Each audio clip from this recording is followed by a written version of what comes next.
Pagi untuk kalian semua, apa kabar? Kita tetap akan melanjutkan materi yang kemarin, yaitu materi tentang operational of food and beverage, ya. Terutama di restoran. Walaupun nanti kita juga bisa diimplementasikan di dunia kerja di luar dari restoran, di luar dari hotel. Tapi saya berharap nanti kalian juga bekerja dulu di hotel lah, minimal. Oke, sebelum kita mulai, mari kita berdoa menurut agama dan percaya masing-masing. Berdoa dipersilakan. Cukup, terima kasih. Terakhir kita kemarin sampai sini, layanan antar makanan dan minuman, yaitu ini materi tambahan kita.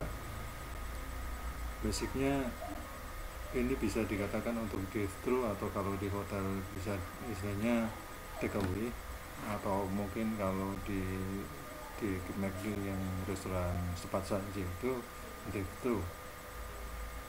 Kalau untuk mungkin ini juga diaplikasikan di room service untuk karyawan. Ini tubuh sebelum melakukan proses, karyawan melakukan pemeriksaan suhu dulu.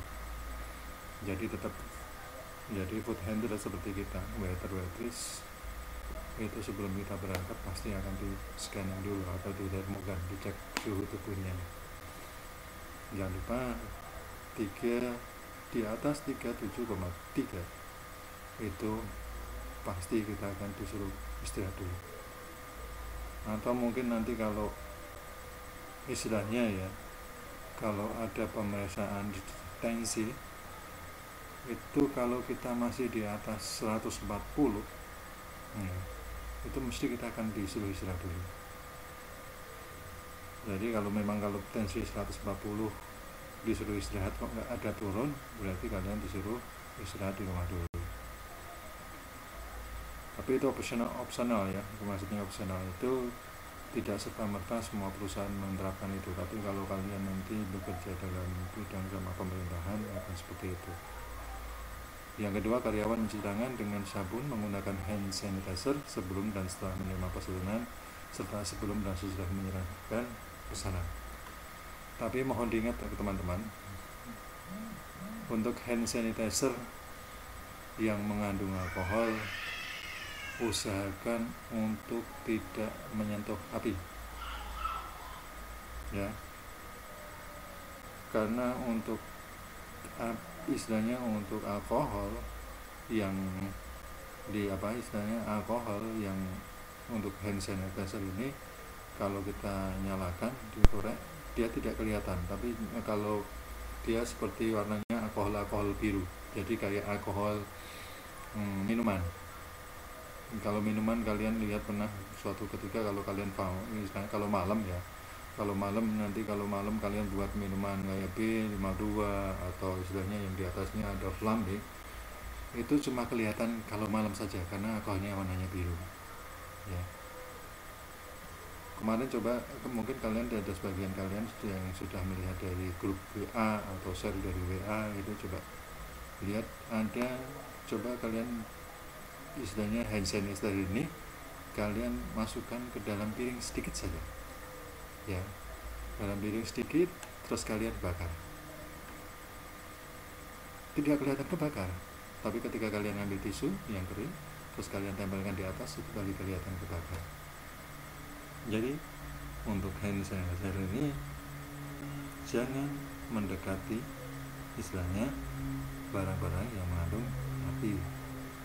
Lebih safe kalau kita cuci tangan pakai air yang mengalir, ya. Kemudian selalu jaga jarak dengan pengantar makanan dan minuman minimal 1 meter, atau melakukan cara lain dengan menghindari kontak fisik. Yang keempat, memastikan makanan dan minuman yang pesan dikemas dengan baik untuk menghindari kontaminasi, termasuk peralatan makan jika diperlukan. Jadi kedepannya ini alat makan yang di hotel yang dulu istilahnya di table setup, kalau istilahnya di kemarin ada table setup itu di set, ya, di atas meja, baik standar, ada porridge maupun basic, ya, itu kan standar terbuka. Nanti kalau menghadapi era wabah seperti sekarang ini, mungkin akan dimasukkan dalam istilahnya folding napkin dan envelope akan lebih higienis. Berikutnya, karyawan menyarankan kepada pengantar makanan dan minuman dan pelanggan untuk melakukan pembayaran secara daring. Ini pakai GoPay atau GoFood itu istilahnya lebih safe sementara ini. Keenam, karyawan mengingatkan pengantar makanan dan minuman jika tidak memenuhi protokol kesehatan. Ingat ya, tugas kita hanya mengingatkan. Sometimes kalau mereka ngeyel ya kita excuse, karena katanya maskermu melindungiku, maskerku melindungimu, kan gitu ya ceritanya. Tapi basically tetap usahakan kita sesuai dengan protokol kesehatan. Untuk pengantar makanan atau mungkin ini bisa di room service juga, atau mungkin yang kedua ini sebenarnya di GoPay. Ini bisa diaplikasikan pengantar makanan dengan melakukan pemanasan suhu tubuh ketika menerima makanan. Nah, ini kita pas saja karena ini kebanyakan di GoFood-nya. Nah, ini di area dapur. Walaupun kita tidak akan istilahnya tidak akan ke sini, tapi istilahnya kita akan selalu berhubungan dengan sini. Yang pertama pastikan pembelian makanan, penanganan, pengolahan, persiapan hingga penyajian makanan minuman dilakukan dengan standar higienitas dan sanitasi pangan serta aturan protokol kesehatan. Jadi mau tidak mau ini kita harus benar-benar memilih supplier atau vendor itu benar-benar yang dia punya tingkat higienitasnya tinggi.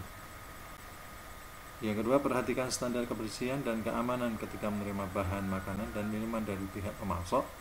Batasi jumlah orang yang menerima, minimalkan kontak fisik, serta menjaga kebersihan fasilitas dan area penerimaan. Kalau ini harus ya, karena ketika kita kayak istilahnya membuat istilahnya marketplace atau membuat market order untuk dapur, ini otomatis harus sesuai dengan spesifikasinya, kayak minta letas, carrot, yang lain itu harus ada spek. Mungkin kalau untuk letas dianggap aja 1 kilo isi berapa, itu kan harus ada jelas. Jadi supplier atau vendor bisa menentukan besarannya. Yang ketiga, perhatikan standar higienitas dan sanitasi ketika menyimpan bahan makanan. Sesuaikan suhu penyimpanan dengan karakteristik bahan pangan. Ya, ini sangat penting karena basicnya kalau makanan tidak diletakkan pada tempat yang benar akan menimbulkan kerugian atau menimbulkan biaya yang berlebih atau disebut dengan wasting cost.